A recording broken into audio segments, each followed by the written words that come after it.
Hi, Lee. Hi. How are you? Very good. Thank you very much to be invited to participate at the World Hope Forum. I admire your work, admire the way you see the way you see fashion in the human behavior of society, in the most sense, in a very large spectrum that you achieve your vision, what you write, what you see, why you publish. And now this is your movement. I think you're the right person to bring that. And that's, I believe that's why we are all here together on this project. Happy to have you. Thank you.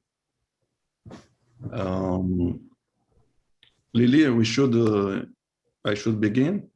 Yes. Yes, please. You can present, you can explain all your work, whatever you want to show. Okay. Well, Osklen is the brand I founded around 30 years ago. As I began I'm an artist. My education is in academics as a physician. So my work, it's always a balance between the science and the art. And of course, the philosophy around what fashion is. Fashion is about observing human behaviors, society behaviors, to decodify it into design and into, I would say today, into communication also. This is what I think it's my work on the fashion industry. The next, please. On sustainability. Next, please.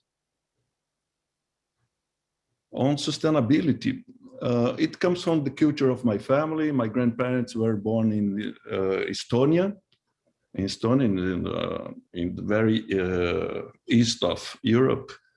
And it's a country that the culture, even the religion there, is around the nature, is around the forests. It's one of the countries that has the most, is the most preserved forests in Europe. And they came to Brazil. It's a country that we have the largest forest in the planet. And my name, Metsavaht, means forest guardian in Estonian and in Finnish. And so it comes from my education. It's about that. It comes from my education. Social impact comes from my mother's side she was a art history professor and she founded a faculty in south of Brazil. She's academic on philosophy and art history. And my father founded a faculty of medicine in south of Brazil. So I come from the academic side with education related to nature. Even the sports I do, you can see on my collection on Osklen and my other projects as an artist, as how I'm involved in nature, just not in preservation. But after Rio 1992, the summit, the World Summit that we had, it was the first time that the world, the UN conference, became with the thinking not only of preservation, but about sustainable development.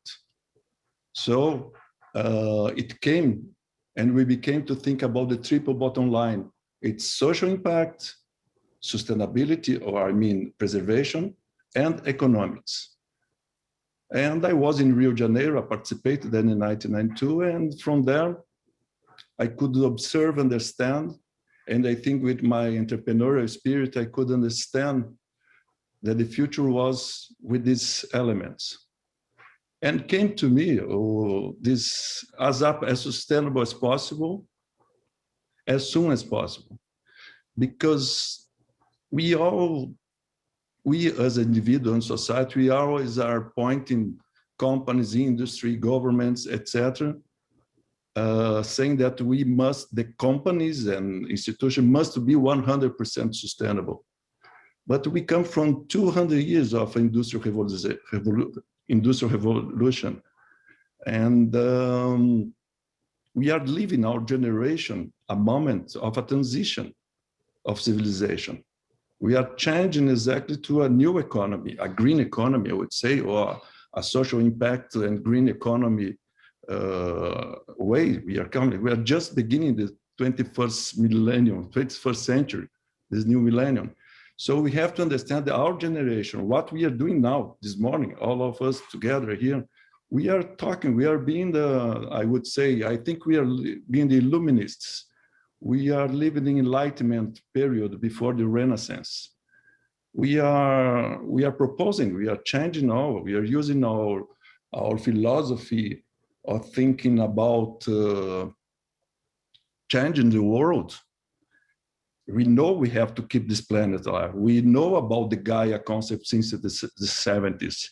We understand we have already methodologies for changing, for new technologies, for creating new products, new energy suppliers, etc., etc.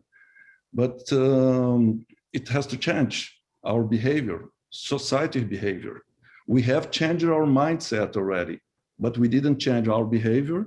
And we are still working on new practice in any industry in how to become green.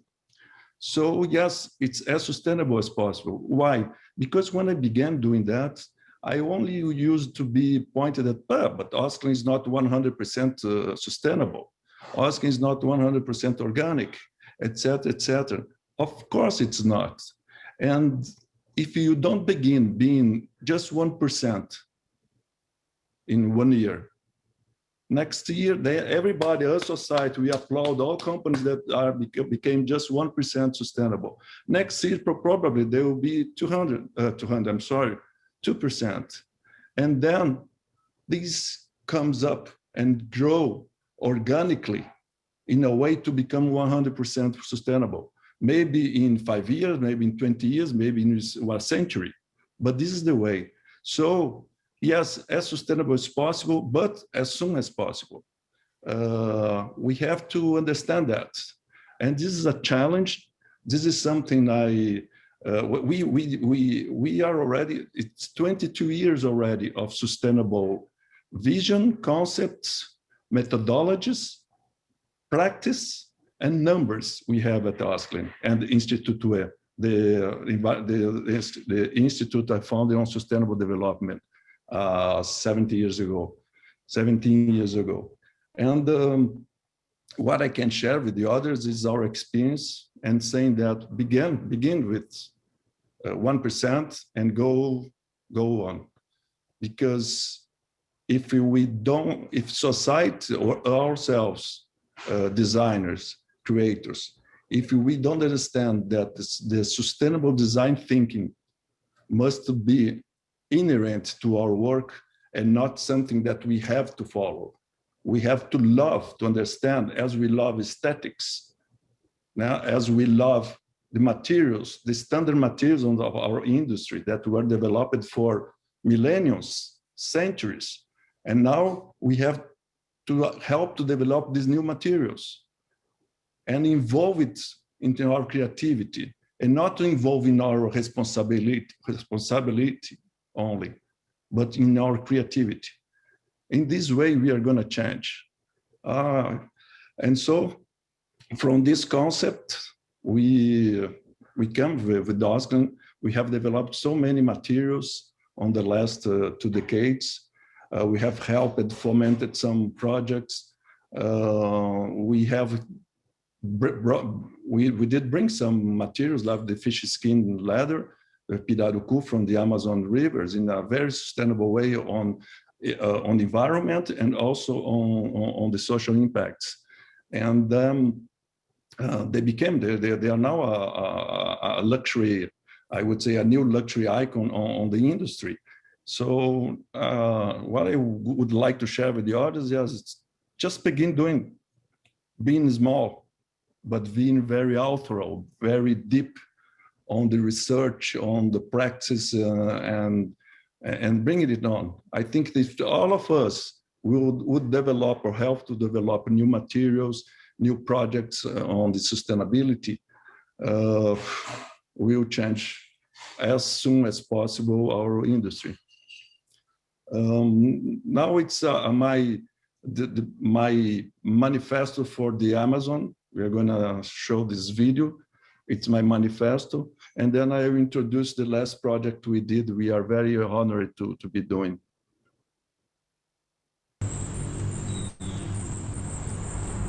A relação da Osklen com a sustentabilidade amazônica remonta ainda a Rio 92 e minha primeira viagem à Amazônia em 94. Ter conhecido a riqueza da floresta e sua biodiversidade e ter me relacionado com a cultura e espiritualidade ancestral dos povos indígenas em contraponto com a agressão da floresta pelas madeireiras e pelo garimpo ilegal, não tem como voltar de lá sem a vontade de se tornar um ativista, um guardião da Amazônia. Há um ano, eu e minha equipe de design resolvemos desenvolver uma peça que se tornaria um marco na sustentabilidade para nós. Reunimos nossas melhores práticas com materiais de origem da floresta amazônica e de outras regiões do Brasil e criamos assim o tênis AG. Este projeto nos fez, como designers, nos percebermos legítimos ativistas, fazendo parte dessa importante cadeia de desenvolvimento humano sustentável. E agora, nos honra estar levando a você o fruto deste nosso trabalho, aliado às cooperativas dos povos da floresta, a pesquisadores e ambientalistas, para que você também possa fazer parte desta cadeia. O ativismo começa com nossas escolhas.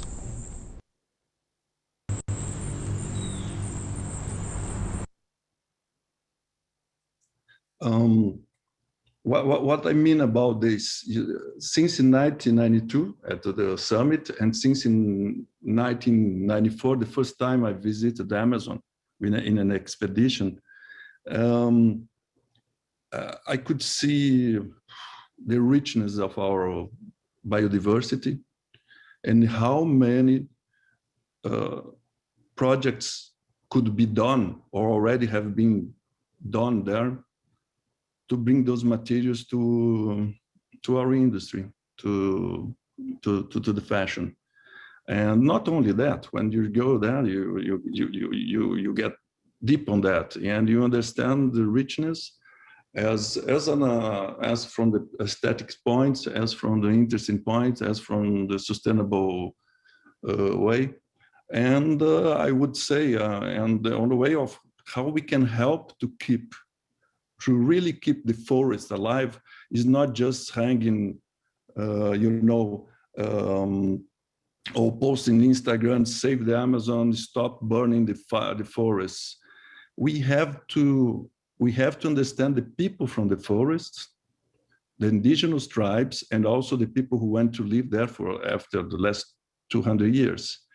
We have to empower them with the new extractivism way of economics, because where they work now, the only possibility they have, the few ones, is working on the gold mining, or on the wood deforestation for the logging. So, for the logging, we have to bring for these people a new way of, a new employer, a new professions inside the forest. And so this is the project we developed with some other NGOs, local NGOs, with some academic institutions, some research institutions. And it's the way, after those more than 20 years, began with few projects, and 2 years ago already, when we began with this very critical fires in the Amazon, everything, I took my team and said, let's develop let's choose one of our items, one product, a symbolic product, and let's bring all the best practices we had on these last 20 years, the best ones, and try to bring all together in just one product. This is a huge challenge, a huge challenge. But please, next one, Vanessa. So this is it's the movement we create. It's fine, please, and we choose to create a sneaker? Because first of all, in Brazil, our sneaker industry has a great quality. It's one of our economics in industry. We have our very original designing at shoes. And so what we did, we developed, bringing next slide.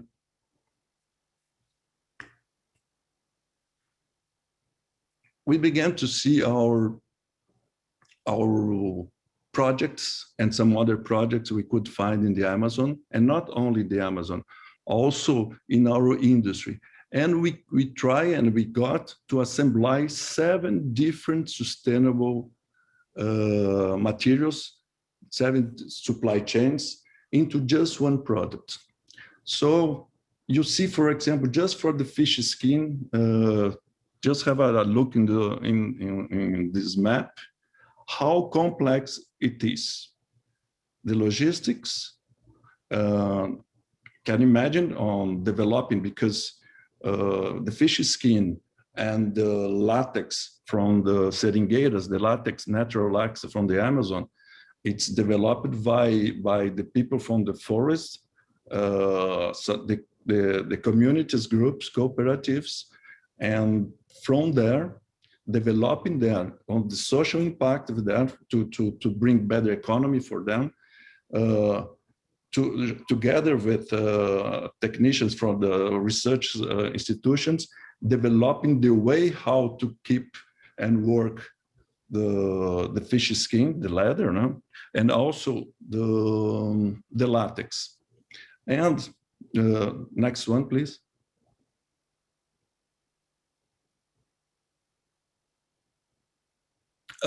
When we see a product like this, the sole of a shoes, the most ones we have, they come from the fossil oil, it's petroleum, that become rubber, and that become the rubber we use in most of our shoes.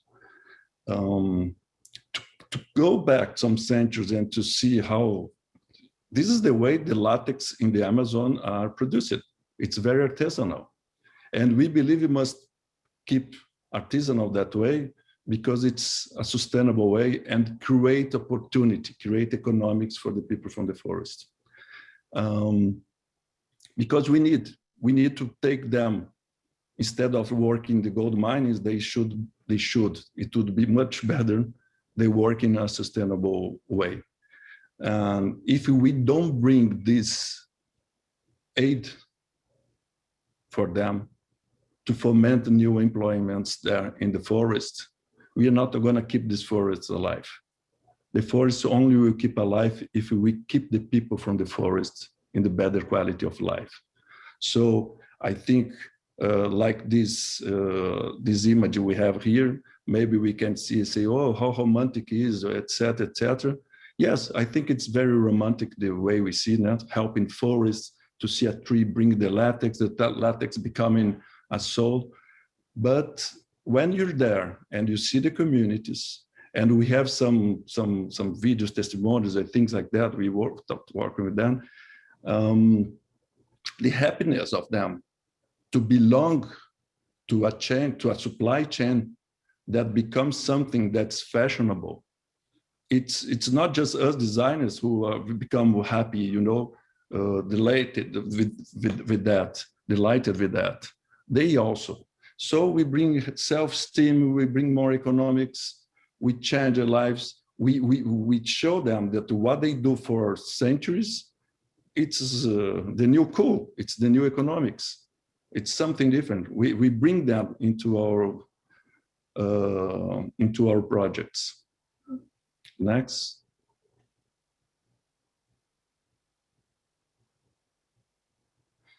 And to assemble product that comes from communities like that, that's very seasonable also, as the fish skin, and also the sole that comes from the rubber, from the natural latex from the Amazons, or from the jute that comes from the Amazon also.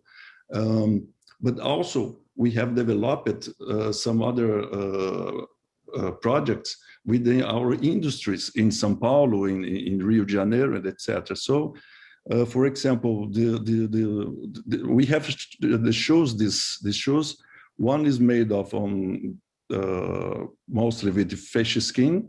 The other one is made of bovine leather certified. It's very traceable. There is no chromium, etc. It's a very natural way of tannering that we use. And also we have on the eco canvas. What's our eco canvas? It's developed on recycled cotton, and sometimes we mix with organic cotton also, some jute. Why I'd like to talk, for example, about recycled cotton. Brazil is the largest producer of cotton in the world right now. We have the huge farms in Brazil.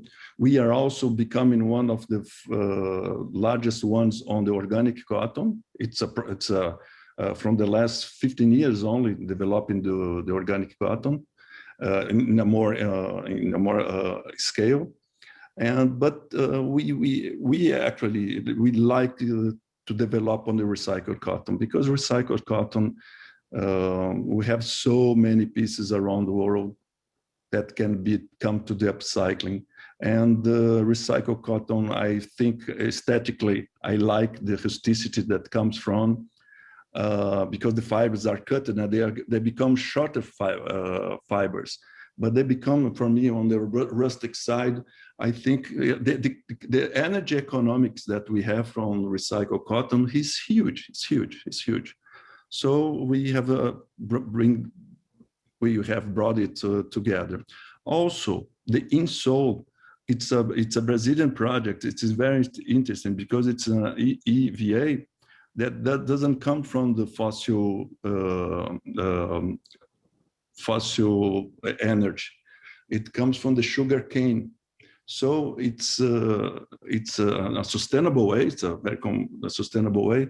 So why I'm presenting this? Why me and my team at Osklen, at Instituto-E, and the other institutions who are our partners in this project, we are proud to bring, because I believe who works on sustainable projects understand how, and even on the social impact projects, how difficult it is to manage it, the logistics and everything, the pricing, also the cost is very expensive on developing that. But can you imagine bringing together projects that I would say that's a management very sophisticated, bringing from the Amazon, etc., to the other ones from our industry, like the insole, NVA, the organic cotton, the bovine leather, certified leather. When we bring them all together into one project to assemble everything together, it's a huge effort of our teams, effort of each one of this industry. I would say for me, it's since in Rio 1992 would be when I see that, it's my dream becoming true. I think, of course, you see a sneaker or another piece of ours, like the fish skin bag and things like that, you see it as a product, as a fashion product, or maybe just aesthetic product. But it's not, it's a jewelry piece, because if we understand from the supply chain of each one of these materials, how long it took for these industries to develop the sugarcane EVA, this organic cotton recycled, the leather to be tanned in a natural way. This is something that it's difficult, and each one of our partners on these projects are very happy to see their materials, their their materials, assembled with the other materials that comes from the same effort and on sustainability. I should consider, maybe because of my practice after at least 23 years of sustainability, that it's symbolic that because we are bringing products, materials coming from very unparticular production way, like those ones in the Amazon, into some industries like this one that develops the EVA from sugarcane ethanol. That's a huge industry. I think this is our next 2 decades on our industry in the world is going to have this big challenge, is to transform the big industries into sustainable. And this is small projects with the poor communities into a larger industries. And bringing all together, it's very symbolic. And it was a challenge for us. It was a challenge for each one of them. And Lily, I think it would be, in my 20 minutes, what I could bring from our 23 years of experience on sustainability in real practices, methodologies that we have developed, concepts we created from our vision, and sharing here. I think this is the way to develop this in our industry. Thank you so much for being here with us, Oskar. It's very nice to have you close with us. It's so important. And it was a very nice presentation, and we appreciate very much. Thank you very much. Bye. We didn't really see how beautiful the fishskin shoes are, because your presentation is very pragmatic, but I know how beautiful they are because Philip has several pairs. Mm-hmm. And I think, when I see this type of shoes in this new material, we don't know that you can use actually fishskin. Mm-hmm. For me, it reminds me of the Inuit making garments. It reminds me of the very beginning of clothes and making of objects and little bags. There was a beautiful exhibit here in Paris in the Ethnological Museum with all this, garments in this material, and it's amazing. It has amazing opportunities, I think. So, yes, I thank you for opening the world to that type of material. It's very, very good. I came with this more systematic presentation because very good. No, it's not critique. I'm just telling everybody else how beautiful the shoes are. No, thank you. No, thank you very much. But I think because I think the beauty of that was what it has behind the product. Yeah. I think is I really think, and that's why we think we should share that. Because me and my team, everybody, we are very proud of this. You should be. Besides our other projects, in our collection, we have many other products, sustainable ones, but this one was a huge challenge. Yeah. Mm-hmm. Thank you. Well,